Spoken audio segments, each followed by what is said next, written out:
시간 저희들에게 주신 하나님의 말씀은 계속해서 출애굽기서 34장 8절로부터 10절까지의 말씀입니다. 다 함께 한 목소리로 합독하시겠습니다. 모세가 급히 땅에 엎드려 경배하며 이르되 주여 내가 주께 은총을 입었거든 원하건대 주는 우리와 동행하옵소서. 이는 목이 뻣뻣한 백성이니이다. 우리의 악과 죄를 사하시고 우리를 주의 기업으로 삼으소서. 여호와께서 이르시되 보라 내가 언약을 세우나니 곧 내가 아직 온 땅 아무 국민에게도 행하지 아니한 이적을 너희 전체 백성 앞에 행할 것이라. 내가 머무는 나라 백성이 다 여호와의 행하심을 보리니 내가 너를 위하여 행할 일이 두려운 것임이니라. 아멘. 이는 하나님의 말씀입니다. 골프를 칠 때 중요한 것이 있는데요. 그것은 바로 룰을 지키는 것입니다. 룰을 제대로 지키지 않을 때 벌타를 먹기 때문인 것이죠. 그렇게 골프를 치다가 서로 친한 사이라 할지라도 룰 때문에 서로 다투는 일이 종종 일어나는 것을 보게 되는 것입니다. 그런데 정식 골프 규칙에는 없기에 공식 경기에서는 허용되고 있지 않지만 친분이 있는 사람들끼리 골프를 칠 때 또는 저희들 매년 하는 멕시코 단기 선교 후원 골프 토너먼트를 할 때 보면은 상대방을 배려해주는 차원에서 한 가지 허용해주는 것이 있는데 그것이 바로 멀리건입니다. 멀리건은 첫 홀에서 티샷을 잘못했을 때 동반자들이 그 사람이 벌타 없이 다시 칠 수 있도록 허용을 해주는 것이 바로 멀리건입니다. 한번 생각해 보시기 바랍니다. 첫 홀부터 첫 티샷부터 잘못 치면 그날 골프가 재미가 있겠습니까?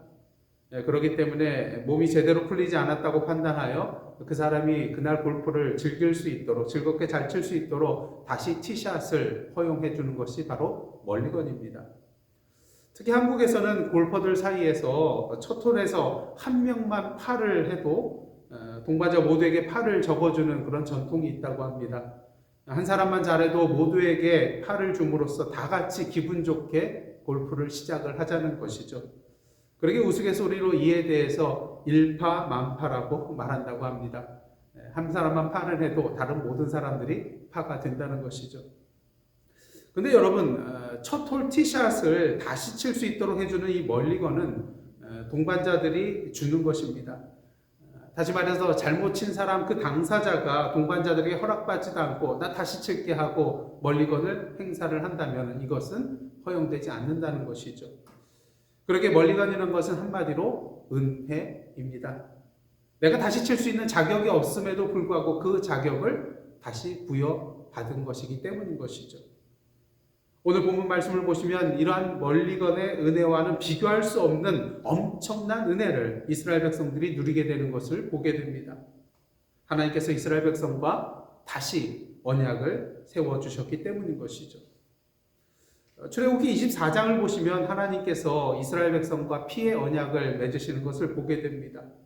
하지만 이스라엘 백성들이 금송아지를 만들어 놓고 그 앞에서 번제와 화목제를 드리고 또 춤추고 그 금송아지에 대해서 예배하는 것을 보게 됩니다. 한마디로 하나님 앞에 죄를 범한 것이죠. 10계명 중 1과 2와 3계명을 어기는 하나님의 언약을 깨는 것으로서 죽임을 당해 마땅한 그런 큰 죄를 저지르게 된 것이었습니다. 그러게 하나님께서는 진노하셔서 이스라엘 백성들을 진멸하시고자 하시죠. 하지만 모세의 간구로 인하여 그들은 진멸을 면하게 되는 것을 보게 됩니다. 하나님께서 진멸하고자 하는 뜻을 돌이키셨기 때문인 것이죠. 문제는 하나님께서 그들을 진멸하시지는 않았지만 이스라엘 백성의 죄의 문제는 여전히 해결되지 않은 상태로 남아 있었다는 것입니다. 하나님과 이스라엘 백성 사이에 맺은 그 언약의 관계 또한 깨진 채로 그대로 남아 있었다는 것이죠. 이러한 가운데 하나님께서는 모세를 시내산 위로 부르셔서 구름 가운데 강림하셔서 모세에게 당신의 이름을 선포하십니다. 지난주 본문 출애굽기 34장 6절과 7절 말씀입니다.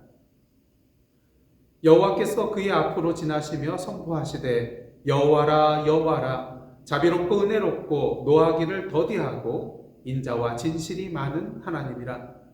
인자를 천대까지 베풀며 악과 과실과 죄를 용서하리라. 그러나 벌을 면제하지는 아니하고 아버지의 악행을 자손 3, 4대까지 보응하리라.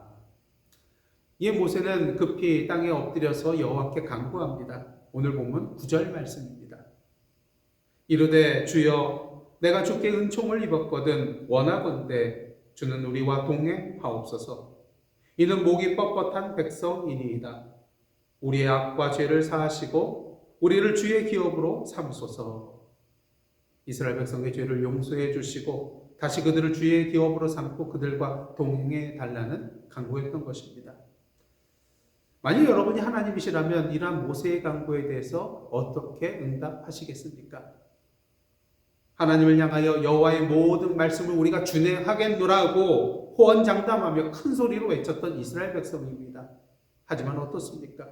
언약을 맺은 후 이스라엘 백성은 시내산에서 가나안 땅을 향하여 채 발 한 걸음 내디디기도 전에, 어떻게 보면 하나님과 체결한 그 계약서의 잉크가 채 마르기도 전에 하나님과의 언약을 깨뜨려 버리고 말았습니다. 아시다시피 수영에서는 2000년 시드니 올림픽 때부터 또 그리고 육상에서는 2010년부터 부정 출발을 하게 되면 다시 기회를 주지 않고 바로 실격 처리를 하게 되었습니다. 아무리 눈물을 흘리고 하소연한다 할지라도 할 수가 없는 일이었습니다. 왜? 이미 약속된 규칙이기 때문인 것이죠.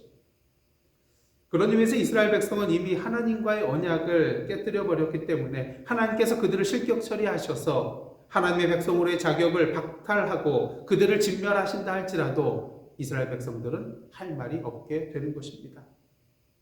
그런데 하나님께서 이러한 이스라엘 백성들에게 멀리건을 주십니다. 다시 시작할 수 있는 기회를 주신 것이죠. 오늘 보면 10절 상반절 말씀입니다.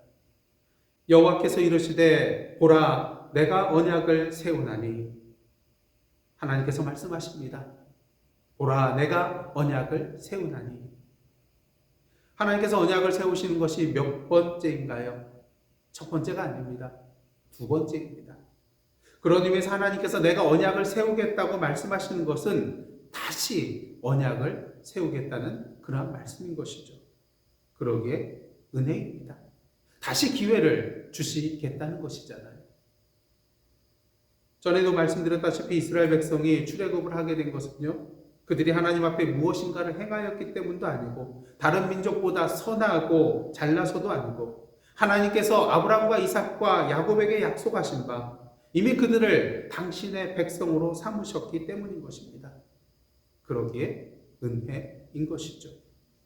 문제는 이스라엘 백성들이 시내산에서 맺은 하나님과의 언약을 깨뜨려 버리고 그 은혜의 자리에서 떨어져 나갔다는 것입니다.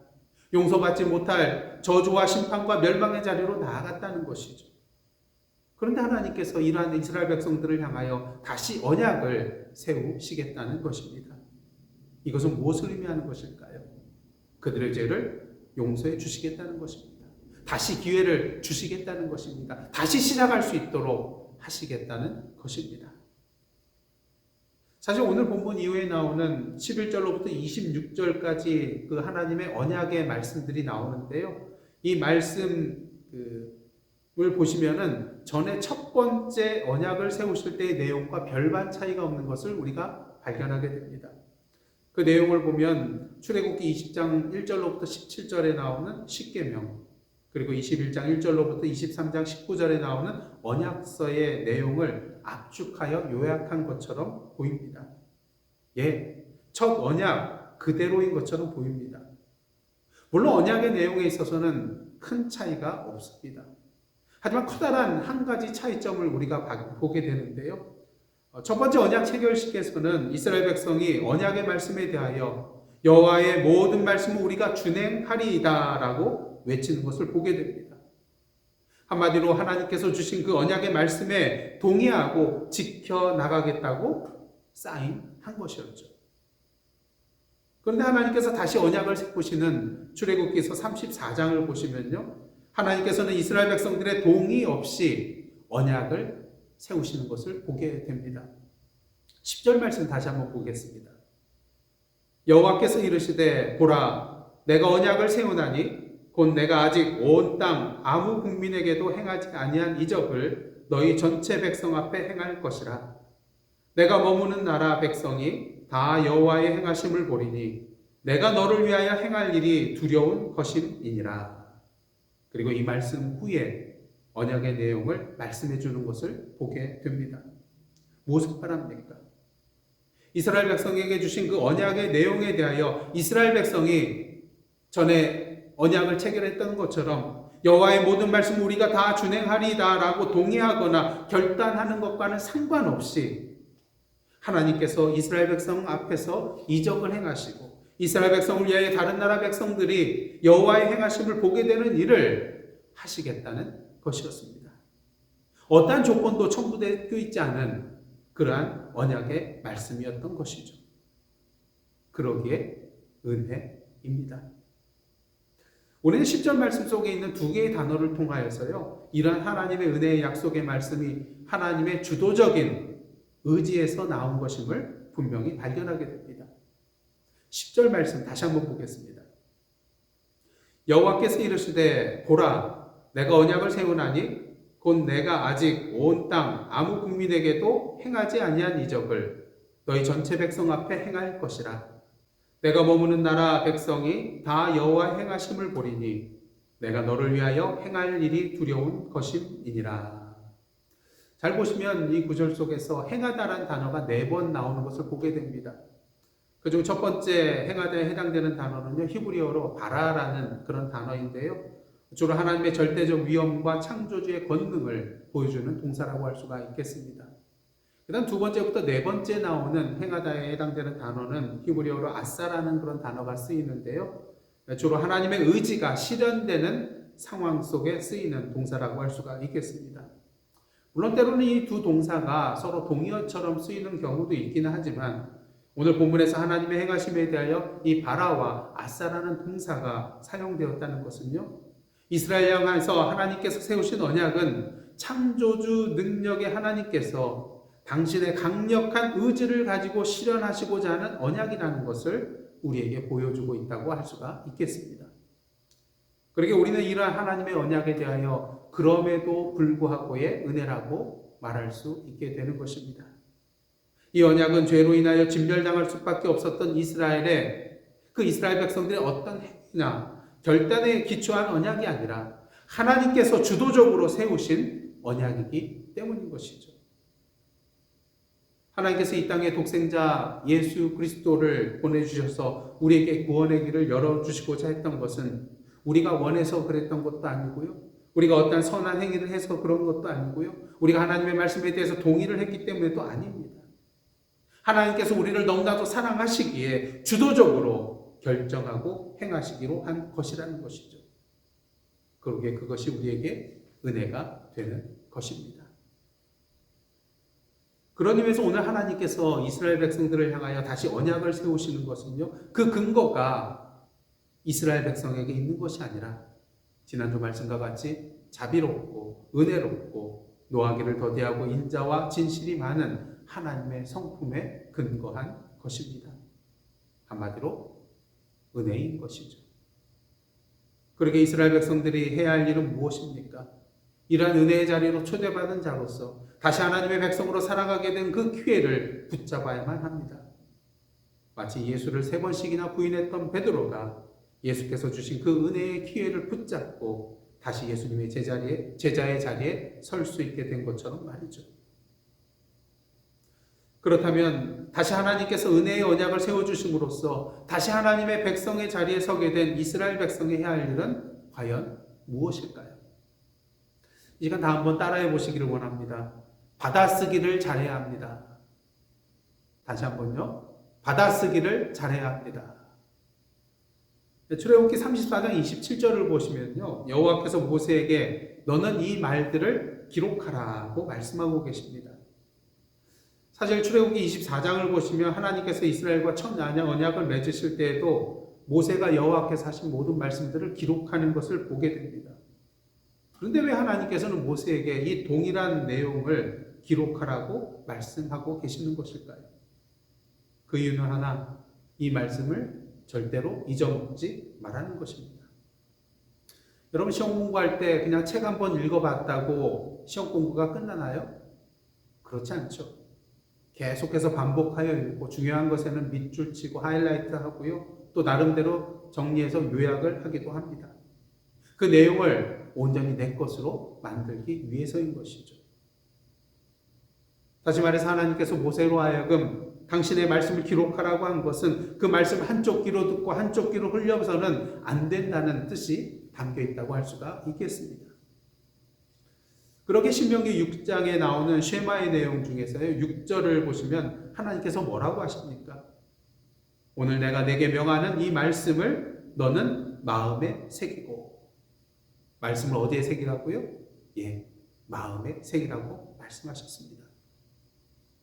이를 통하여 우리는 하나님께서 모세에게 당신의 말씀을 기록하게 하신 것은 그 말씀을 단순히 기록하게 하기 위함이 아니라 그 말씀을 이스라엘 백성의 마음판에 새기게 하기 위함이요, 한 걸음 더 나아가서 그들로 하여금 그 말씀대로 행하며 살게 하기 위함이라는 것을 알 수 있는 것입니다. 예, 그렇습니다. 하나님께서 모세를 향하여 전에 말씀하셨던 언약의 말씀을 다시 말씀하여 주시고 그것을 기록하라고 하신 것은 전에처럼 더 이상 그 말씀을 잊어버리지 말라는 것입니다. 더 이상 그 말씀을 깨뜨려 버리지 말라는 것입니다. 그러게 이제 그 말씀을 마음판에 새기고 그 말씀을 자신의 삶으로 살아내라는 것입니다. 그 말씀을 자신의 삶으로 받아쓰기 하라는 것입니다. 그런 의미에서 저와 여러분의 하나님의 말씀에 대한 받아쓰기 실력은 어느 정도라고 생각이 되십니까? 바라기는 오늘도 하나님의 말씀을 한 글자 빠짐없이, 한 글자도 틀림없이 그 말씀 그대로 우리의 삶으로 받아쓰는 저와 여러분의 복된 삶 되시기를 주님의 이름으로 축복합니다. 그렇다면 그러할 때 우리의 삶 가운데 어떠한 일이 일어나게 될까요? 모세가 시내산 위에서 하나님과 함께 40주야를 지낸 후에 드디어 약속의 말씀 10계명의 두 돌판을 들고 산에서 내려옵니다. 근데 모세에게 한 가지 변화가 일어났어요. 출애굽기서 34장 29절 말씀입니다. 모세가 그 증거의 두 판을 모세의 손에 들고 시내산에서 내려오니 그 산에서 내려올 때에 모세는 자기가 여호와와 말하였으므로 말미암아 얼굴 피부에 광채가 나나 깨닫지 못하였더라. 예, 모세의 얼굴 피부에 광채가 났습니다. 왜 광채가 났을까요? 모세가 하나님을 만나 대화하였기 때문인 것입니다. 모세가 여호와의 영광과 임재하신 가운데 있었기 때문에 그 얼굴에 그 흔적이 남아 있었던 것이죠. 그러게 아론과 온 이스라엘 자손들은 감히 모세 앞에 가까이 나올 수가 없었습니다. 두려워했습니다. 모세가 두려워서요? 아니요. 모세의 얼굴 피부에 광채가 났다는 것은 하나님께서 모세에게 임재하고 계심을 나타내는 것이었기에 여호와 하나님에 대한 두려움 때문에 모세에게 가까이 나아갈 수 없었던 것입니다. 그러게 모세가 그들을 부르죠. 아론과 이스라엘의 회중의 모든 어른이 모세에게로 오고 모세와 대화하기 시작합니다. 그제서야 이스라엘 자손들도 모세에게 가까이 나아오게 됩니다. 이에 모세는 그들에게 여호와께서 시내산에서 자기에게 이르신 그런 모든 말씀들을 그들에게 전하는 것을 보게 되죠. 여기서 우리는 모세의 얼굴에 광채가 난 이유가 단지 그가 시내산에서 하나님과 함께 있었기 때문만이 아니라 모세가 그 하나님의 말씀을 가지고 내려왔고 그 말씀 가운데 하나님께서 임재하고 계셨다는 것을 우리는 분명히 알아야만 합니다. 그런 의미에서 만일 우리가 하나님의 은혜의 언약의 자리로 나아가 우리에게 주시는 하나님의 말씀을 우리의 삶으로 받아쓰기 하며 기록하며 나아간다면 말씀 가운데 임하시고 역사하시는 그 하나님의 영광의 광채가 우리의 얼굴과 우리의 삶 가운데 분명하게 드러나게 될 것입니다. 그러게 예수께서 제자들을 향하여 너희는 세상의 빛이라고 말씀하신 것입니다. 말씀이신 예수 그리스도를 믿고 따르는 제자들의 삶은 빛이신 예수 그리스도를 드러낼 수밖에 없기 때문인 것이죠. 그리고 우리가 이런 빛된 삶을 살아갈 때에 어떠한 일이 일어나게 됩니까? 예수께서 말씀하셨습니다. 마태복음 5장 16절입니다. 이같이 너희 빛이 사람 앞에 비치게 하여 그들로 너희 착한 행실을 보고 하늘에 계신 너희 아버지께 영광을 돌리게 하라. 사랑하는 성도 여러분, 하나님께서 이스라엘 백성들을 출애굽시켜 주신 목적이 무엇입니까? 무엇보다 그들이 하나님의 백성으로서 온전히 하나님만을 섬기고 예배하게 하기 위해서였습니다. 그리고 또 한 가지, 이를 통하여 이스라엘 백성뿐만 아니라 애굽 사람들과 세상 사람들로 하여금 여호와 하나님께서 누구신지를 알게 하기 위함이었습니다.